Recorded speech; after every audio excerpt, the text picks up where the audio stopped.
Here's how to make payments to the Kenya Wildlife Service on the eCitizen.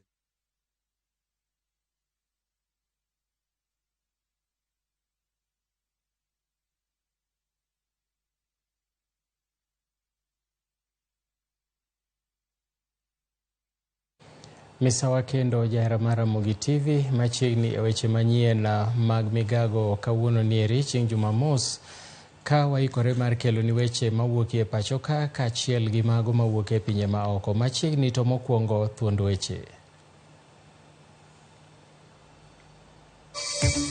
Duol matayo nengo mar modhi e pacho ka EPRA igeno ni dhi chiwo nengo manyien mar mauta kawuono. Jatend piny William Ruto oyuore nyasi mar dhialo jolweny mag KDF mosekedo ne piny Kenya. Jatend migawo mar tudruok ma nyasani Eliud Owalo otele nyasi mar jiwo mine e alwora ma Nyanza.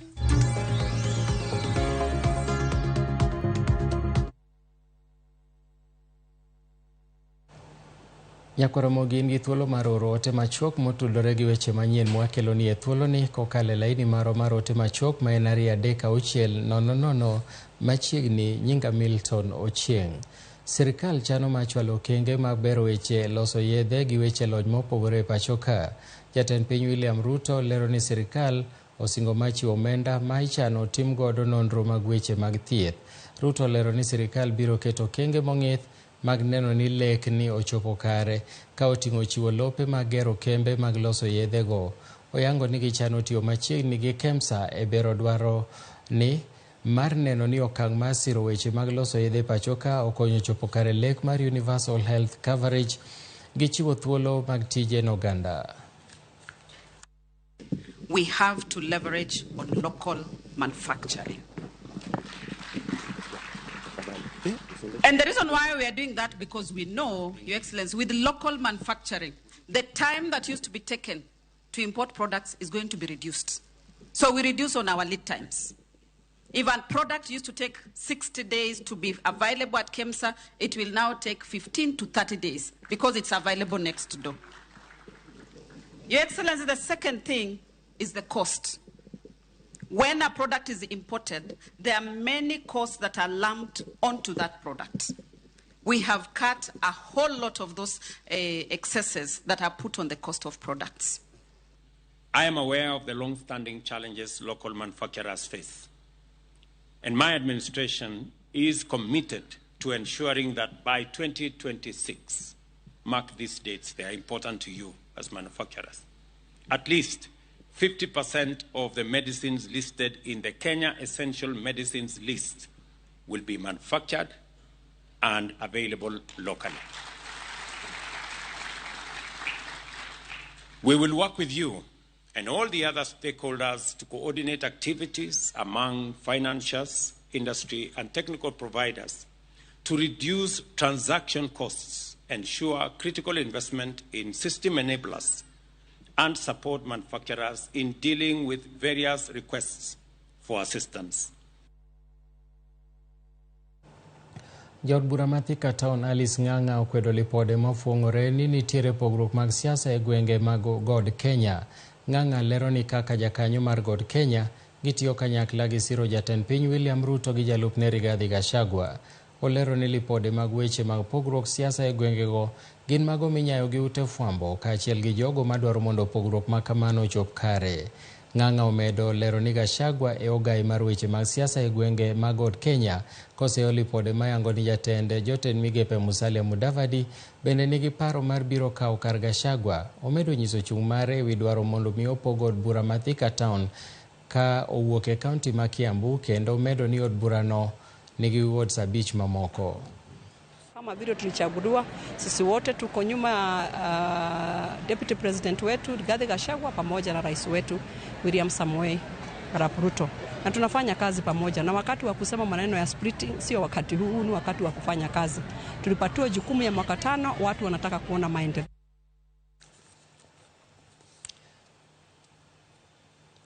Weche mamoko en ni piny owacho medo manyo yore mag duoko chien jotwech ma pacho ka nyaka sani ji maromo 62,000 nie ute mag thieth mopogore.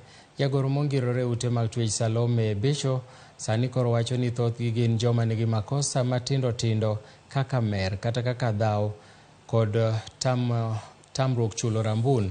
Omedo ni kanyakla kod doho girango yore mag ng'iyo joma nigi makosa matindo tindo to twe mondo mi ong'i kaka ginyalo tieko twech margi oko mar jela.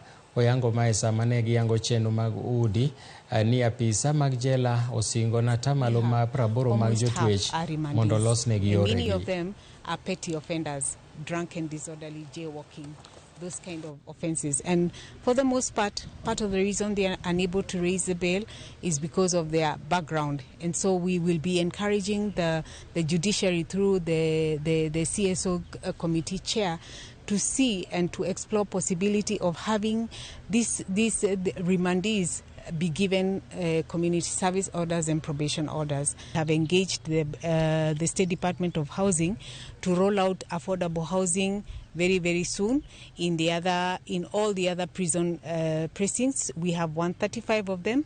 At least in the other 130 of them, we should be able in the next coming months to roll out affordable housing in those areas. We have allocated enough money for them to make sure that these projects are completed. Initially, the government did not have money. The former government went short of money. But I want to take this opportunity to thank the current government. Actually, it is working with those problems, but it has provided enough money on these projects that were stalled. Jopuonjre gi jodak ma Isiolo ojiw mondo rit ngimagi kokale luoko lwedo gi sabun kaka yo madhialo dichieng' ma luoko lwedo e piny mangima. Okang' ma kama ochopie gi thoro mar thiro tuoche ma oganda kidek gamo kokel gi koth mar El Nino mageno chwe e pacho ka. Direkta mar weche thieth e kaunti ma Isiolo Giracha Kikuyu Sarite lero ni ka okale luoko lwedo oganda nyalo thiro gamo tuoche mopogore opogore gata malo 80. Giracha ojiwo oganda mondo ne ni otiyo gi pi ma othiedhi mar thiro gamo tuoche minyalo gam gi pi mochido kaachiel kod keto alwora maler. Vincent Kadeli, apisa mochung' ne chenro kokale riwruok mar Action Against Hunger, lero ni gisechiwo tiegruok n'oganda e yudo lony mag rakore gi midhiero makama. Afya. Niko na director wa public health na director wa medical service hapa. Waliweza kutembelea sisi na partners kama 5 hivi. Wametufundisha umuhimu wa kuosha mkono na kweli tumefaidi na tumejua kuoga mkono na vile tutaweka usafi, kwa sababu usafi katika elimu ni kitu moja muhimu sana. The assembly, county assembly of Isiolo must do something legal ambayo itafanya watu wote wakijenga nyumba hizo mambo ya choo naye ifanyike. Prevention, this one creates prevention is better than cure, and then we shall reduce the cost of drugs kama mambo ya amoeba, tapeworms, nini hizo vitu ikipotea, our county will have a reserve of some money. Today we are in Abagasa Primary School to celebrate our Global Hand Washing Day. Actually, we have targeted, SCF has supported the school and also is targeting the 700 households in a Gavarsa location. The theme of this day is hand washing within reach. So this is helping to prevent diseases and promote the health of the residents in Gavarsa area. So we are collaborating with the county government of Isiolo to do the celebration and other partners in the county. Nyakaramogi yena monda ka yweyo mokwongo mak mana ne akwai ni kik idhi mabor pod wan gi mathoth bang' yweyo mokwongo ni.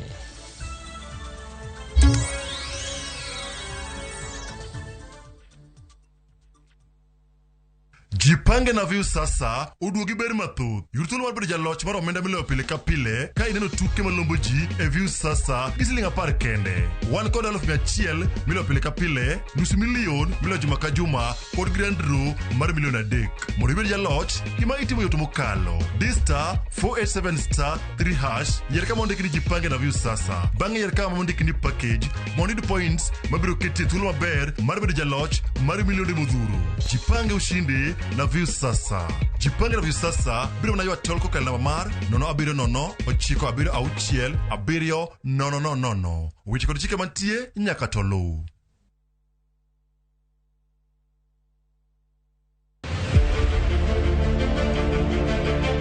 Ikrine sinema mapok ni neno. Kinyono koni. Owinjore kendo disore. Ene ot achiel moting'o tuke mawuok Luo. Wan kod gigi duto. Mitarigo dhako. Mula mana matin. But mula matin no is violence. Sigana mamoro chunyi. Kama kawaida. Dongo chala chai manum. Sukara ore, ng'ich beno ng'ich. Mopong' kod nyiero. Habari. Siari nyathima wuyudo die siari. Drama. Abo chwenjra kod nyathini ang'ara chko. Hera. Lokri. Yawa nyathiko na yudo yawa. Tugo ka tugo. En sigana marito mondo onyise. Winam Cinema. Jumapil, saa 2:15 otieno kod saa 4 otieno mane Ramogi TV.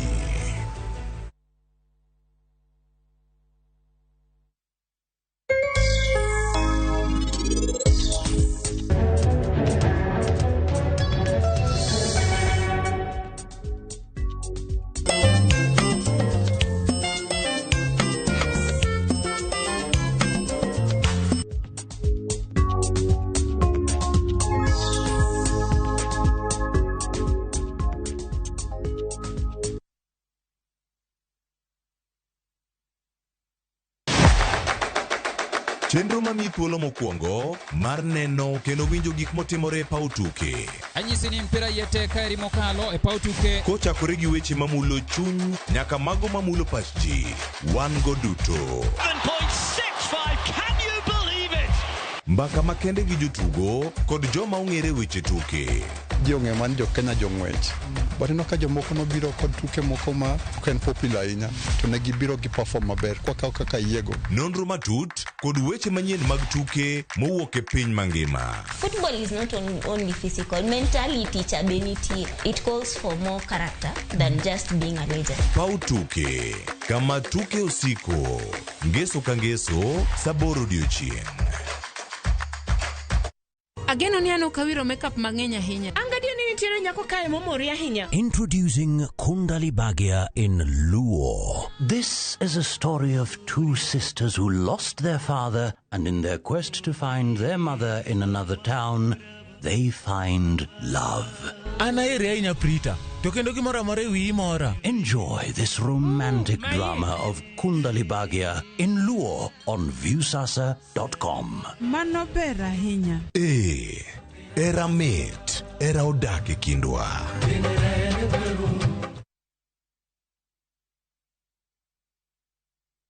Wekelea na shabiki kaende. Kwa majina naitwa Frederick Pulei. Mimi ni mkaaji wa Kajiado County. Mimi ni mkulima, nalisha kuku, nalisha ng'ombe. Wakati ulipigiwa hii simu ulikuwa wapi? Nilikuwa nyumbani, nilikuwa nalisha kuku wangu, nikashangilia sana, niliruka, nikamwambia Mungu asante. Hii pesa na plan kuongezea kuku ziko hapo. Niko na kuku wa kienyeji na mimi huuza mayai kwa wingi. Na ningependa ku-expand pale mahali na watu wasipuuze kwa sababu kama mimi nimeshinda hata yeye pia atakuwa mshindi kesho. Wekelea na 50 bob pekee for a chance ya kuomoka na 500k. Lazima kaende, yende kila wiki. Play responsibly. Betting can be addictive. Not recommended for the persons under the age of 18. Authorized by BCLB number 587.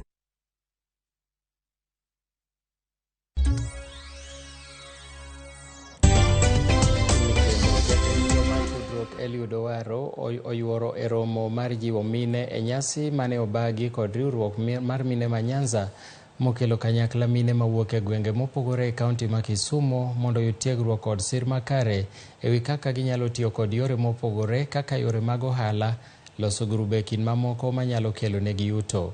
Wawinjane kaka chenro makamano dhi nyime.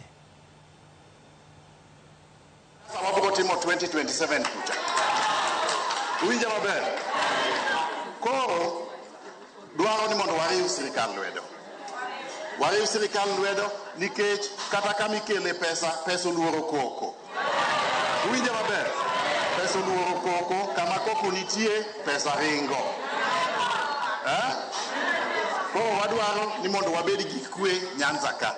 Nyanza ka president nigi plan maber modwa konyowa korka niang' mondo kembe mag niang' gi oti maber. En gi plan maber mar konyowa korka lupo mondo wayud rech maber kowuok ei nam ka kendo dho wath ka wath waketo factory ma process rech. President nyeto oselando mano. Wan gi mpango maber mar konyo mine, konyo kijende mondo gibed gi pesa mar ohala. Wan gi mpango maber mar loso nderni, kelo stima, kelo pi mondo joma mine oyud pi e miechgi ma ok gidhi ni gidhi kulo. Koro gimonego watim en ni wabende wadwok ne sirikal lwedo. Sirikal kelo dongruok, wabende wahakikisha ni ok waketo koko mang'eny mag siasa. Ok mano ni kare. Ka chieng' moro chopo 2027 kucha kwatimo siasa. Ere jomoyie ni kwadhi mbele ka wadwa panguru mkutano maduong' kabisa mar mine mondo president obi owuo kod. Kobiro ubo wake, ere joma bo wako president kobiro ka ne. Uyen agenda en dongruok.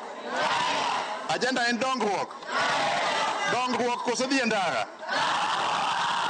Wabed gi agenda mar dongruok koso dhi ndara. Uyen ni wabed gi kwe koso wabed gi koko. Ere jomoyie ni wabed gi kwe thurwa ka. Ere jomoyie ni wati gi sirikal. Ere jomoyie ni mondo ka president obiro to warwake mondo go mbaka gi joma mine. Ere kamano Nyasaye oriti. Koro akwayo ni yake. Mana tieko. Koro gima dwaro ng'anene Karen Sarach. Wadwa ni watim kama wadwokuru penjo go chap. Wadwa ni wadwok chembo chap ng'ani koro ji ol. Where's the microphone?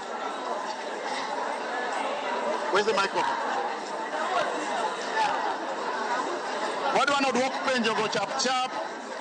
Kosetiek duongo pechego, kabro miyo jotelo maka bro wuoyo kodu bende chap. Bas bang' mano wapango kaka wadok dala. Wasepango kaka wabo dok dala to wadwa chiemo.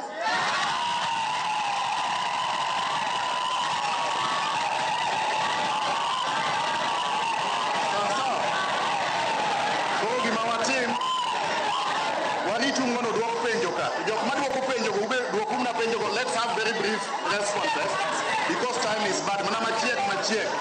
Bas wabu luongo jotelo gi to wuoyo kodu bas kai wapango weche wa moko go.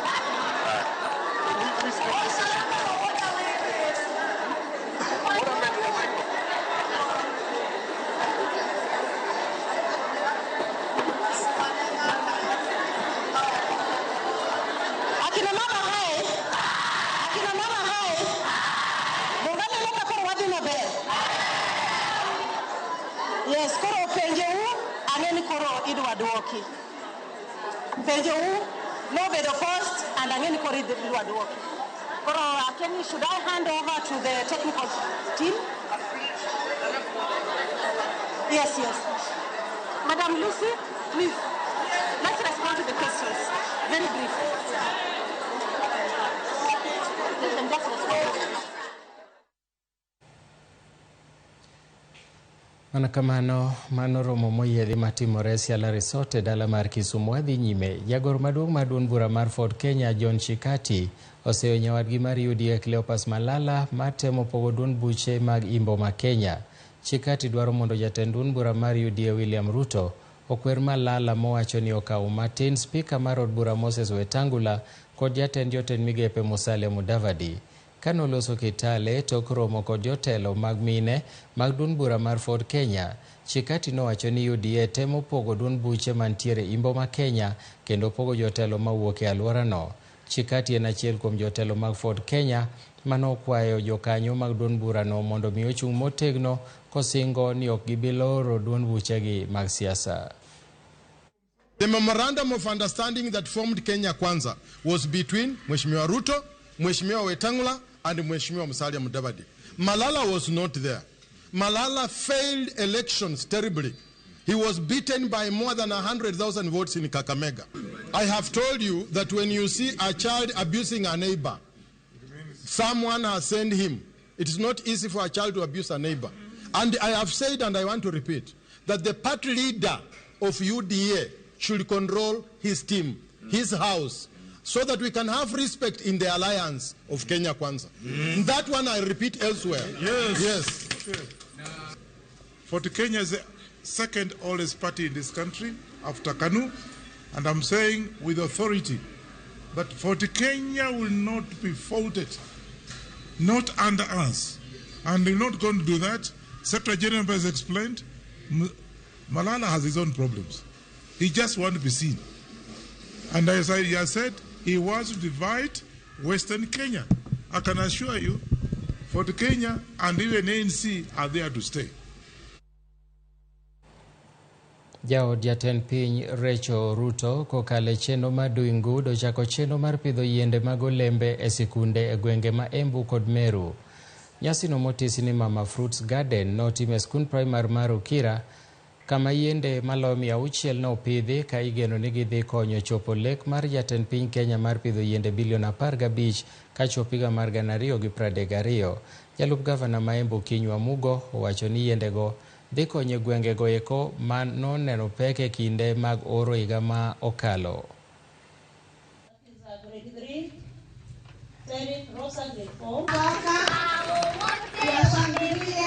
It is important to listen to the young people and to join them in speaking against climate injustice. The voice of young people must be included in decision making and the steps taken to ensure that they can hold government accountable.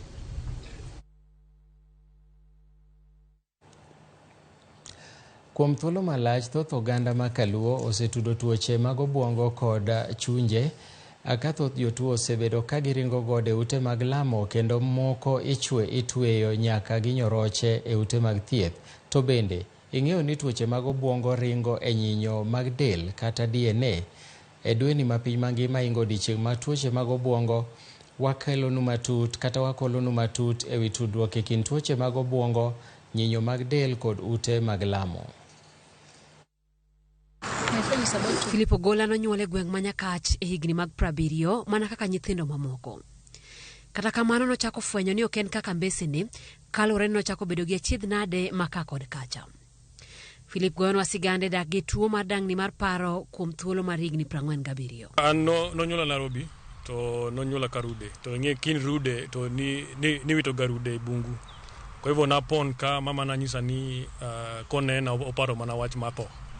In fact nonyisaga ni ilonga ga thoye, as in wuoyi mane o survive death. To an napon gi kachandra kabisa nikech nang'e ni ano kachal gi jomoko gi owetena kata school be na chandra kabisa nikech na Sandra ndiko. Na Sandra nikech ka somo na Sandra. In fact baba na no tera hospital gimi angolo kapod natin. To kara no ken wach angolo. Nena ni tuo ma wichni man go ma chanda somo. Kwa hivyo kapon natin na Chandra na dek loso na da kapoka loso kapod natin. Alafu nangara radual be.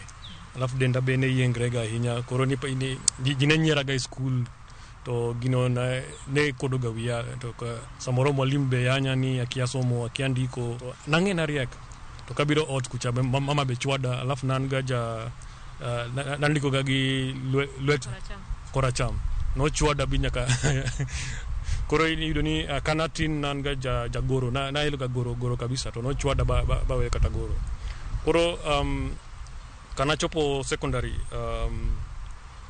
na iya no kudwa school nikech jine nyiera ga hinya ni macha janeko macha wiye netek nikech jino kuinja nikech nange na riek to jite ocho ni anafuo koro school na weoga sasa mora chako ringo school ka nafwenyo ni ka wiya teki school ema baba na biro school napon gi jotich to jotich ko ne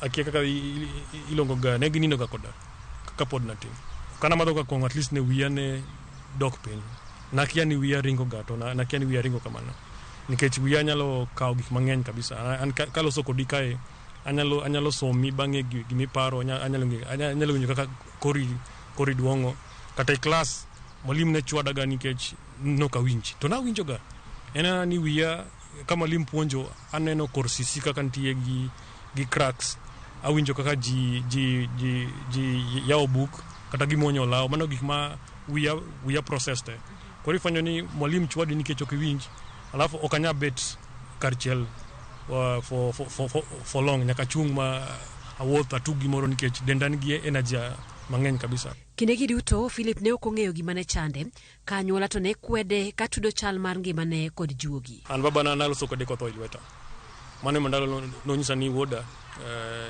in gi gweth teni ang'o gweth mane nikech mwalimu wacho ni afua mama na chwada ni kiero school nango nikech mama na ok odhi school kwa hivyo no chwada ni in gi hawo ni baba iteri school to kidwa school nango mama ni school ni ahingo anyalo timo gik ma kenda koro onge ng'ama ne nyisa ni wach matuo nikech kidhi dala ncheni macha oirga alafu dala wa be ji wacho gani macha dala juogi nikech macha dala jo kongo ineno to gikia ni sandrok ma sante kata karango owadwa maduong owadwa matin kongo chando gi kabisa karango nere meka gi inena wach ma kongo kara tuono any family. Noka Philip higni ma 45 mar ng'eyo chal mare gima nomiyo chako wuoth kachiel mar nono nonde.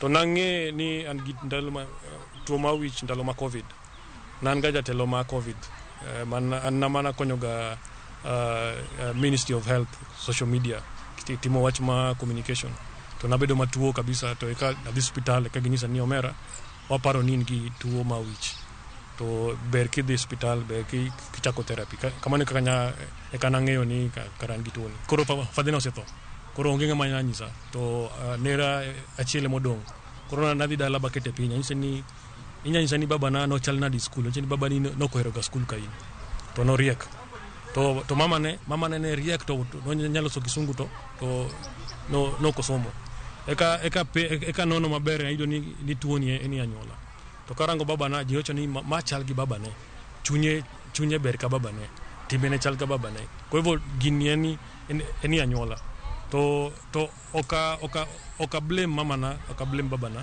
nikech ne gikia nikech ndalo machon tuo ma wich ni paro ni en juogi tuo ma wich ni paro ni en ni oiri nyithindo go to adwa ne nyis mama na no nyolo nyathi mariek kabisa nikech ansani okachopo university okatimo kata college mora okatimo training mora to tich matiyo ng'ama nigi degree ng'ama nigi PhD ok nyahinga. Kamano bende noluwo dwaro ng'eyo chal mar nyithindo monyuolo wuon. An gi nyithindo ariyo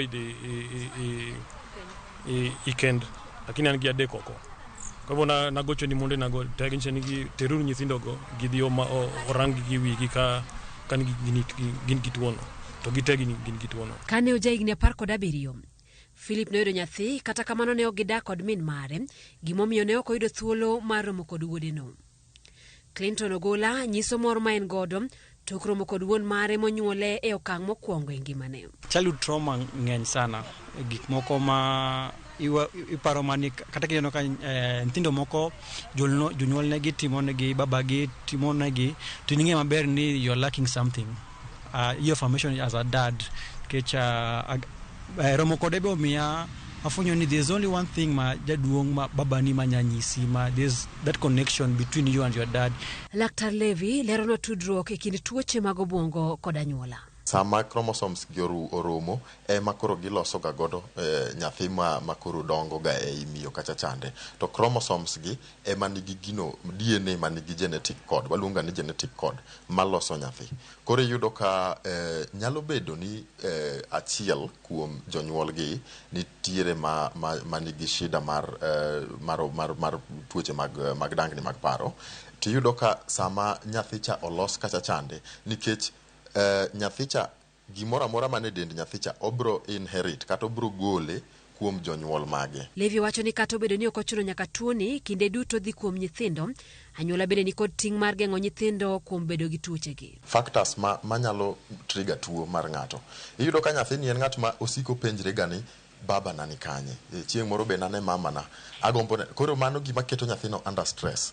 Sama en under stress cha, already isechako trigger tuo mar nyathini, ma dine bed ni nyathini nyalo dongo gi jonyuol ne ariyo mong'e ni mae baba na mae mama na, inyalo yudo ka tuo ni samoro nok nyal lipuka makata ng'at nok nyal ga ng'eyo ni nyathini nigi tuo moro mar ang'owa mar dangni mag paro.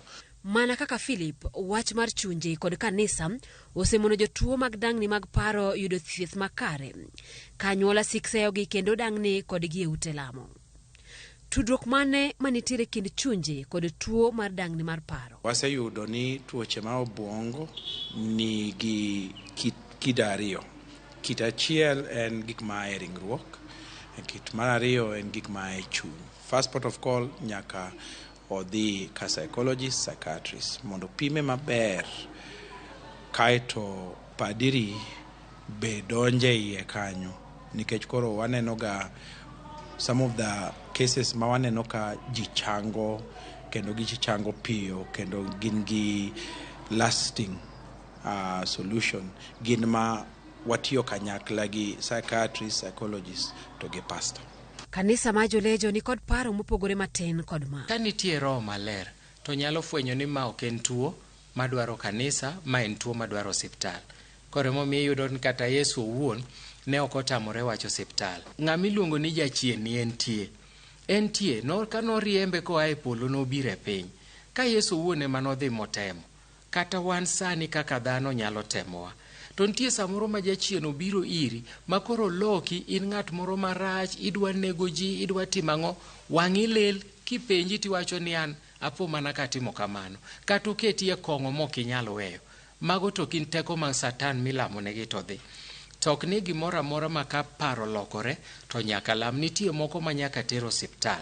Kata obedo ni tuo mar dangni mar paro osemede midekre mag tuoche e del, osemiye owere nyaka kod mine nyithinde, Philip morni sani to ngimane ni maber kendo koro nyalo yalo kedo kod tuoche mag obwongo. Nyakora Mogi, koro en gima ler ni kanisa kod od thieth duto ni kod ting' e rito jotuo mag dangni mag paro. Daktari thiedho to Nyasaye chango. Nyakora Mogi, yiena mondo atieke gi kanyo ka waikore mar kelo ni weche mamoko e seche mag odhiambo koromo saa 1 e chenro mar Ang'ich Welo kendo saa 3 e chenro mar Oimore. Gie sani, erokamano ahinya kuom miya kinde mari e weche manyien mag Migago. Nyinga Milton Ochieng' Awuor.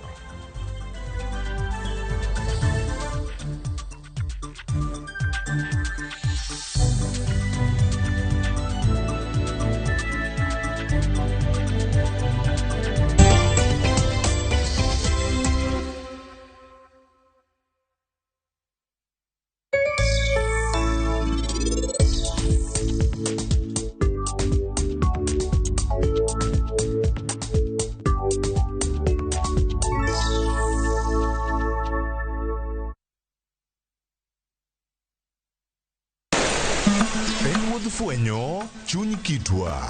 Ang'o miyo yie ni chako mana mine? Dak ne chake yie chuo. Yie ni chako mine nikech mine ma pito. Ng'e sigana kod kido manyiso ber kod mit piny. Nitie jaduong' manokwongo kama niluongo jaduong' Ngeso Kosanjo. Kaluwore kaka kidi ma jaduong' ohero kaka chiege maduong'. Kidi jaduong' ni Kit Mikai. Kendo rom kod jorit kitwa. Mondo ne en dero mar jaduong' madhaka moro amora ok dheye. Piny mamako dhogi. Kamaru biro to maru to e dala. Iyiecho ne chiel. Omake amaka kama.